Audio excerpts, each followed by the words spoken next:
ಇನ್ನು 10 ಎಲೆಕ್ಷನ್ ಆಗ್ಲಿ ಪರವಾಗಿಲ್ಲ, ನಿಮ್ಮ ಕೆಲಸಗಾರರು ಬೇಕಾಗಿರೋದು, ನಾಯಕರು ಬೇಡ ನಮ್ಗೆ. ಕರೆಕ್ಟಾ? ನೀವು ಸಂಬಳ ಕೊಡೋದು ನಮ್ಗೆ, ಏನ್ ಹೇಳಿ? ಸಂಬಳ ಕೊಡೋ ನಾಯಕನ, ಸಂಬಳ ಇಸ್ಕೊಳ್ಳೋ ನಾಯಕನ? ಮತ್ ರಾಜಕೀಯದಲ್ಲಿ ಮಾತ್ರ ಅವ್ನ್ ನಮ್ ನಾಯಕ, ಇವ್ನ್ ನಮ್ ನಾಯಕ ಅಂತ ಯಾಕೆ ಹೇಳ್ತೀರಾ?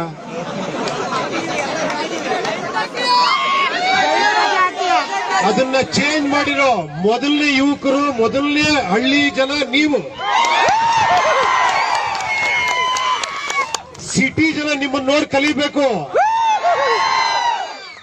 ಅದಕ್ಕೋಸ್ಕರ ನಾನು ಫಸ್ಟ್ ಇಲ್ಲಿಗೆ ಬಂದಿದ್ದು, ಅದಕ್ಕೋಸ್ಕರ. ಇವ್ರು ಎಷ್ಟು ಒಳ್ಳೆ ಕೆಲಸಗಾರ ಅಂತ ಹೇಳ್ತೀನಿ ನಿಮ್ಗೆ.